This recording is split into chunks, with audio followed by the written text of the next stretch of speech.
मैं ख्वाजा साहब, आपने माशाल्लाह बहुत जानदार तकरीर की, लेकिन आपकी एक तकरीर पुरानी भी है। अब मुझे दे दे थोड़ा वो एक पुरानी तकरीर में उसकी सुनाना चाहता हूं।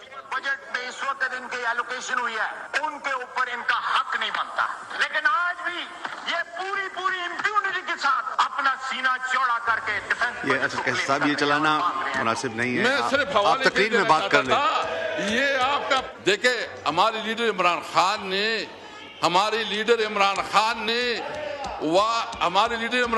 ने वाज़ेह कहा था कि ये मुल्क भी मेरी है, ये फौज भी मेरी है। हम अपने मुल्क के इदारों पे, अपनी फौज पे फख्र करते हैं, हम हमेशा अपने फौज के साथ है।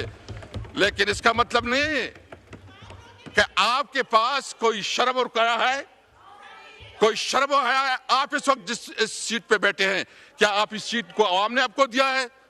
पारम 47 के पैदावार इधर आपको ज़मीर बरामद नहीं करता, आपके अंदर कोई शर्म और हया नहीं आती। और आप पूरी लाहौर में सिर्फ 2 सीटें मुस्लिम लीग जीती है, टोटल 17 सीटों के मालिक है।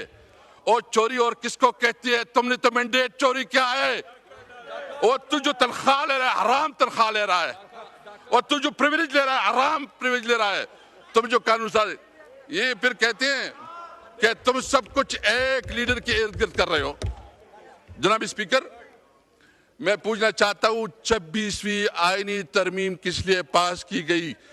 26वीं आईनी तरमीम इसलिए पास की गई कि इमरान खान को कैसे फंसाया जाए।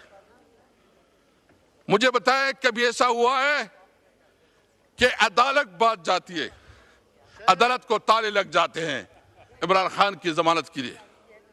कभी ऐसा हुआ है कि अदालत इंसाफ देने से उसके ऊपर जो है ना, हुकूमत अदालतों को मैनेज करती है? यानी इस पार्लियामेंट में जो कुछ हुआ, शायद इस पार्लियामेंट की हैसियत को मजलिस शूरा से भी कमजोर कर दिया गया। पार्लियामेंट पे कभी इस तरह हुआ है कि तकरीर होती है, वहां से कोई एक अनपढ़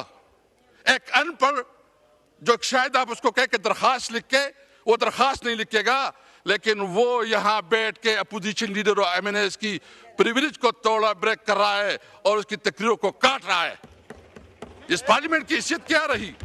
किधर ये पार्लियामेंट रही है? और मुझे पता है कि हमारी कोई बात जो है ना, न मीडिया में आएगा, कोई आएगा, लेकिन इस तरह ये हुकूमत है, ये पार्लियामेंट नहीं चला करती जनाब स्पीकर। और एक बात हम वाज़ेह करना चाहते हैं, हम किसी सूरत में, ये तो लाइव जा रही है, शुक्र है कि बिलाखिर ये चली गई लायो।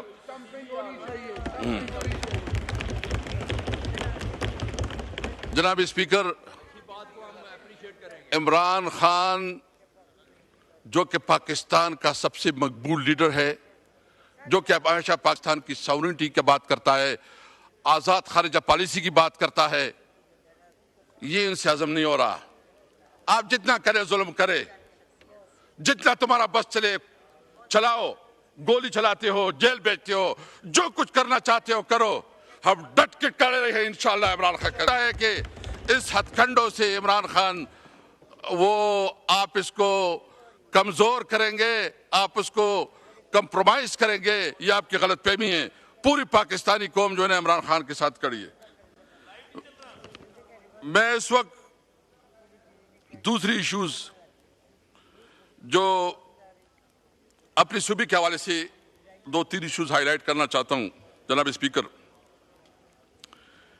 एनएफसी अवार्ड के मुताबिक हर सूबे का एक शेयर मुकर्रर है। हमारे सूबे का इस वक्त जो शेयर है वो 14% है। जब फाटा मर्ज हो गया तो उसका शेयर पर पॉलिसी वो 19% बन गया। अभी तक जो हमारा बुनियादी शेयर है कि जब खैबर पख्तूनख्वा को अपना शेयर मिले 19%, अभी तक वो उसका फैसला नहीं हो रहा। और खैबर पख्तूनख्वा को अपनी बुनियादी कानूनी आईनी हक से महरूम रखा जा रहा है। और उसके मुताबिक जो दहशतगर्दी के खिलाफ हमें 1% दिया जा रहा है, और अब मियां शहबाज शरीफ साहब जब भी जाते हैं कहते हैं आपको तो 1% मिल रहा है, हम 1% इतनी अरब मिले हैं और आपने अपनी पुलिस के ऊपर क्यों नहीं खर्च किया। जनाब प्राइम मिनिस्टर साहब, आपसे पूछना चाहते हैं कि इस वक्त जो हमारे 4.84 ये हमारा शेयर है, अभी तक आप नहीं दे रहे हैं, जिसके मुताबिक हमारा शेयर बनता है 19.46, और इसकी जो आदाद शुमार है वो आपके पास पर ईयर हमारा जो है ना बनते हैं 381 बिलियन हमारे हर साल के बनते हैं। अभी तक खैबर पख्तूनख्वा को नहीं मिल रहे हैं। आपने वादा किया था कि फाटा मर्जर में हम हर साल 100 बिलियन और 10 साल में 1000 बिलियन जो है ना वो हम खैबर पख्तूनख्वा को देंगे ताकि फाटा की डेवलपमेंट पे काम हो जाए।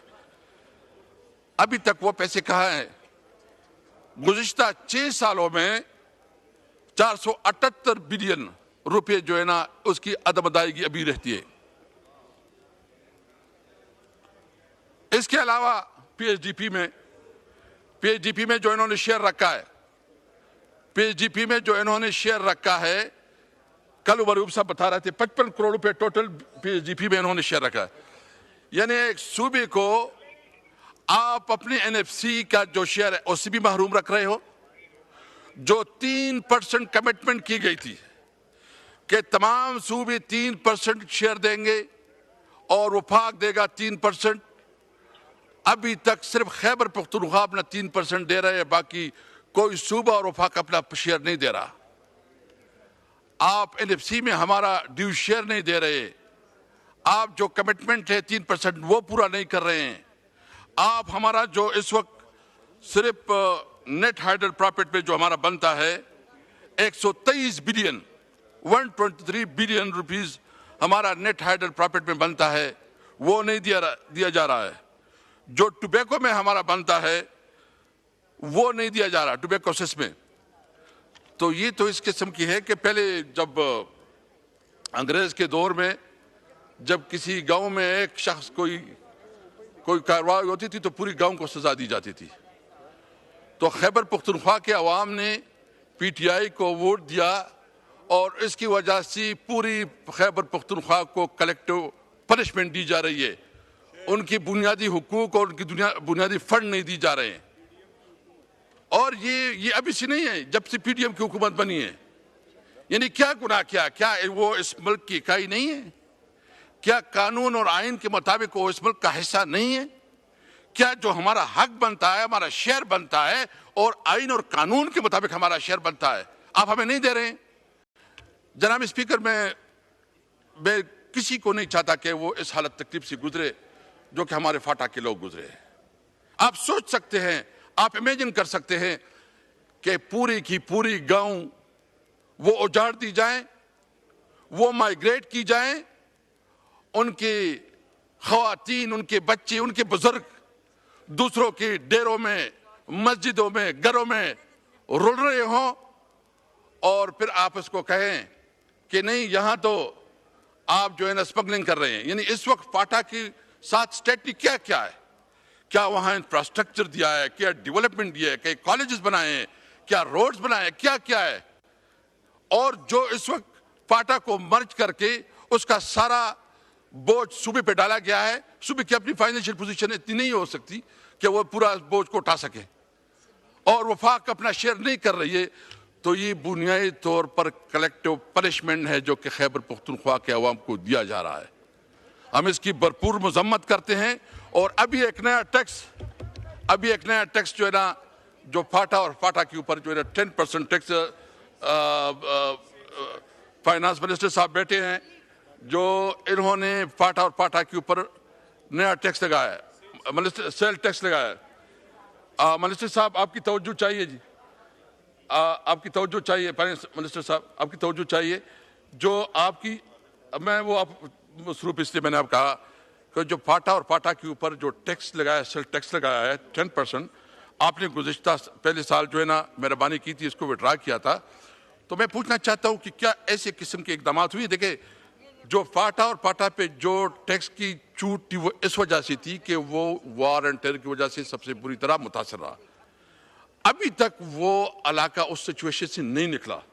ऑपरेशन पे ऑपरेशन हो रहे हैं। अफगानिस्तान के साथ ताल्लुकात जो वैसे हैं जो अफगानिस्तान के साथ आपका तजारत है तकरीबन बंद है, आपको खूब इल्म है, आपकी नॉलेज में है सब कुछ। इसके बावजूद जब आप इसके ऊपर टैक्स लगाएंगे तो थोड़ा बहुत जो कारोबार जो रोजगार चल सकता है वो भी नहीं होगा।